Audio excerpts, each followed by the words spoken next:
Level 1. The FALCÓN the Lookout. You're 17, sitting on a rusted plastic chair outside a convenience store in Michoacan. You aren't holding a weapon, you're holding a burner phone. Your job is boredom, punctuated by terror. You watch the Federales trucks roll by and text a single code to a number you don't recognize. You earn $80 a week more than your father made in a month at the lime orchards. You think you're in the game, you aren't. You're the sensory neuron of an organism that doesn't know your name. If you're caught, the organization doesn't hire a lawyer. They simply wait for the police to finish their work. You are 100% replaceable and 0% protected. Level 2.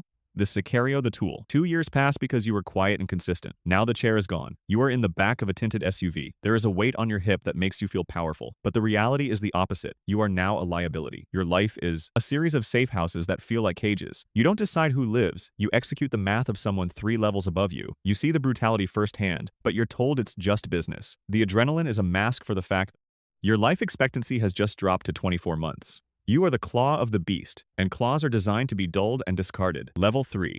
The Plaza Boss. The Middle Manager.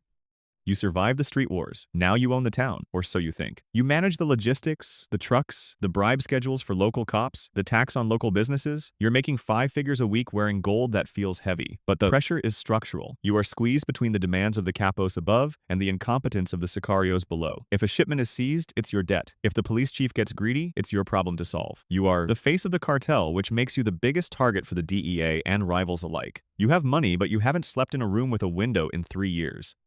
Level 4. The Logistician, the Architect of Flow. You've moved out of the mountains and into a high-rise in Panama or Mexico City. You don't touch the product anymore. You touch spreadsheets. You coordinate the movement of precursor chemicals from China and finished bricks to Rotterdam. You understand maritime law better than a harbor master. You are the one who realized that hiding white in fruit is less effective than buying the entire shipping company. At this level, you start to see the cartel not as a gang, but as a multinational supply chain. You are essential, which makes you dangerous. The organization starts to watch you more closely than the government does. Level 5. The Washer, the Alchemist. The violence is now a distant memory. You sit in a glass office in a European capital or a Caribbean island. You are a master of the layering. You buy struggling laundromats, luxury real estate, and professional sports teams. You turn dirty cash into clean dividends. You don't speak the slang of the streets. You speak the language of offshore trusts and shell companies. Your best friends are bankers who ask no questions. You believe you've escaped the darkness of level 1, but you are the one keeping the engine fueled. Without you, the blood has no value. You are the bridge between the underworld and the legitimate world. Level 6, the capo, the public power. You are a household name. You are the myth. You live in a sprawling estate with exotic animals and a private army. You are the board of directors. You decide which plazas are expanded and which are burned. You feel like a king, but you are a prisoner of your own notoriety. Your face is on every most wanted poster. You cannot go to a hospital or a restaurant without a perimeter check. You spend your days managing the egos of plaza bosses and the paranoia of your own family. You are the peak of the visible pyramid, and because you are visible, you are the designated fall man for the system. Level 7. The Kingmaker, the Shadow. You aren't on any posters. You don't live in a palace. You live in a quiet, upper-class suburb under a name that has existed for 4 generations. You are the one who ensures the capo stays in power until he becomes too loud. You are the liaison between the cartel and the highest levels of the state. You don't give orders, you offer suggestions to ministers and generals. You understand that the cartel is just a department of the larger power structure. You are the reason the war on drugs never ends, because the status quo is far too profitable to fix. Level 8. The Ghost, the Top.